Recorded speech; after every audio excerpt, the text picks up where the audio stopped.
Assalamualaikum warahmatullahi wabarakatuh. Perkenalkan, nama saya Sahrul, NIM 200510106333. Saya dari Penjas 2020 kelas A. Saya di sini akan membahas tentang hakikat manajemen olahraga. Pengertian manajemen. Istilah administrasi dan manajemen yang saling berganti digunakan. Meskipun tidak begitu mengganggu dalam pemahaman tentang makna substansinya, namun memerlukan penelusuran tentang hakikat konsepnya. Terdapat beberapa pengertian umum tentang manajemen yang disampaikan oleh beberapa ahli, dari Catherine M. Bartol dan David C. Martin, yang dikutip oleh A. M. Kadarman, S.J. dan Yusuf Udaya tahun 1995, memberikan formulasinya bahwa manajemen adalah proses untuk mencapai tujuan-tujuan organisasi dalam melakukan kegiatan dari 4 fungsi utama, yaitu merencanakan atau planning, mengorganisasi atau organizing, memimpin atau leading, dan mengendalikan atau controlling. Dengan demikian, manajemen adalah sebuah kegiatan yang berkesinambungan. Sedangkan dari Stoner, sebagaimana dikutip oleh T. Hani Handoko tahun 1995, mengemukakan bahwa manajemen adalah proses perencanaan, pengorganisasian, pengarahan, dan pengawasan usaha-usaha para anggota organisasi dan penggunaan sumber daya organisasi lainnya agar mencapai tujuan organisasi yang telah ditetapkan. Yang B. Filsafat manajemen. Berbagai teori manajemen berdasarkan pada filsafat di bawah ini, antara lain: yang pertama, filsafat idealisme, suatu keadaan yang amat sempurna yang menjadi pola dari segala sesuatu yang kita dapati di dunia ini. Filsafat ini diterapkan dalam manajemen Marxis dan codetermination yang populer di negara sosialis Jerman dan Skandinavia. Kedua, teori filsafat realisme. Di dunia ini ada segala sesuatu yang dapat di dalamnya. Yang kedua, teori filsafat. Yang kedua, teori filsafat realisme. Di dunia ini dan segala sesuatu yang terdapat di dalamnya adalah kenyataan yang tidak dapat dibantah. Filsafat ini beriringan dengan revolusi industri Inggris yang disusun Frederick W. Taylor.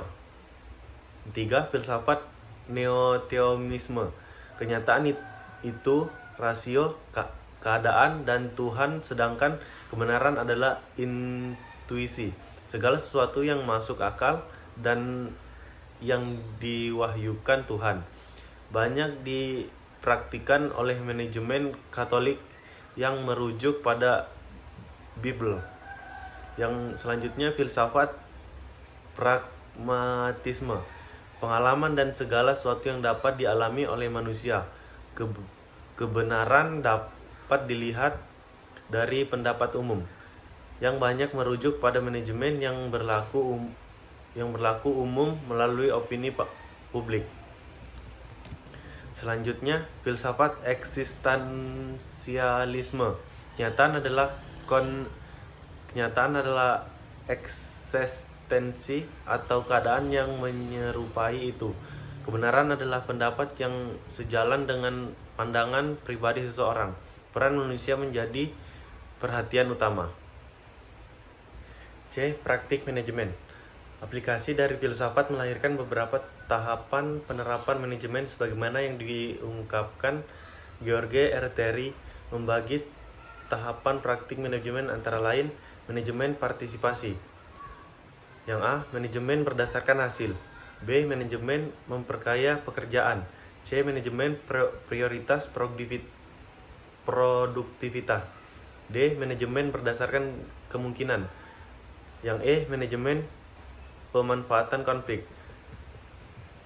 Sementara itu, Odiorne membagi praktik manajemen dengan beberapa tahapan.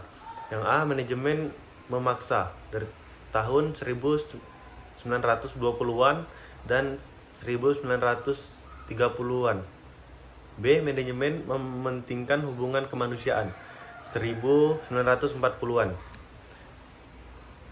Yang C, manajemen menggunakan tekanan 1950-an.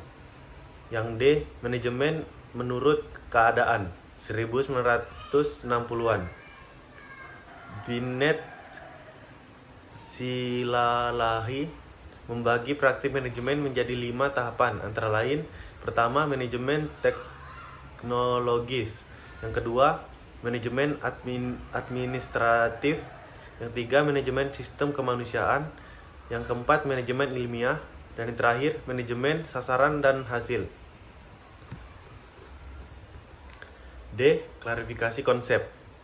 Para ahli menerapkan definisi dengan beberapa variasi, namun tampak adanya kesamaan, seperti yang dipaparkan oleh Robin. Administrasi adalah suatu proses yang universal mengenai pelaksanaan aktivitas yang tuntas dan efisien oleh dan melalui orang lain. Inti pengertiannya adalah melalui proses administratif dicapai pelaksanaan kegiatan secara efisien dan mencapai tujuannya. Kegiatan itu dilaksanakan orang lain, dan melalui merekalah tujuan dapat dicapai. Berkaitan dengan definisi tersebut, maka dapat dikatakan seorang manajer adalah seseorang yang berusaha untuk mencapai tujuan yang dapat dinyatakan dalam ukuran jumlah kuantitatif yang berkaitan dengan pencapaian tujuan dan subsistem. Dan karena itu pula seorang manajer juga berusaha mencapai tujuan non kuantitatif. Proses manajemen. Dari sudut pandang yang berbeda, kita dapat memformulasikan definisi administrasi atau manajemen yang berbeda dengan rumusan di atas. Manajemen itu tidak lain adalah proses kelangsungan fungsi yang meliputi perencanaan, pengorganisasian, pengarahan, dan pengawasan. Perilaku organisasi dalam manajemen olahraga. Dalam beberapa pendapat yang ada, dapat disimpulkan bahwa organisasi adalah suatu hal yang mempelajari semua aspek yang berkaitan dengan tindakan manusia, baik aspek pengaruh anggota terhadap organisasi maupun pengaruh organisasi terhadap anggota. Sedangkan perilaku manusia adalah semua kegiatan atau aktivitas manusia, baik yang diamati langsung maupun yang tidak dapat diamati oleh pihak luar. Juga dipengaruhi oleh sikap, emosi, nilai, etika, kekuasaan, atau genetika. Yang G, pengaruh perilaku dalam organisasi. Dari beberapa pembahasan yang ada, dapat disimpulkan bahwa dalam setiap kegiatan keorganisasian ataupun kegiatan bekerja lainnya, manusia selalu berada dalam tahapan untuk mencapai tempat yang sesuai dengan motivasi dan kebutuhan sendiri. Karena manusia membutuhkan efektivitas dalam kinerjanya dengan mengedepankan perilakunya dalam organisasi tersebut, maka dapat dikatakan bahwa manusia yang efektif adalah manusia yang memberikan kontribusi keaktifan dalam organisasinya. Perilaku yang baik akan menentukan kepribadian dan sikap yang baik pula. Perilaku seorang dengan orang lain berbeda. Perbedaan ini menentukan keunikan individu yang ada pada organisasi tersebut, sehingga bisa mempengaruhi tingkat produktivitas.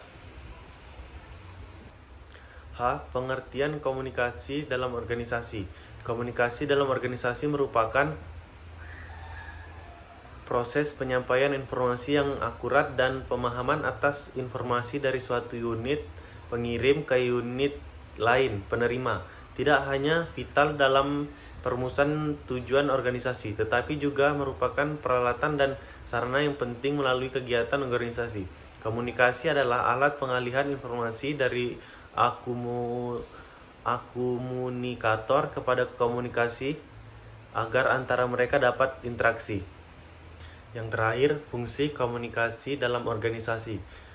Komunikasi dalam suatu organisasi merupakan pengiriman dan penerimaan berbagai pesan organisasi dari dalam kelompok formal maupun informal dari suatu organisasi. Anda dapat menyampaikan informasi penting seputar pekerjaan beserta deskripsinya kepada seluruh anggota agar mereka dapat memperoleh informasi yang tepat dan bekerja sesuai instruksi. Baik, sekian dari saya. Wassalamualaikum warahmatullahi wabarakatuh.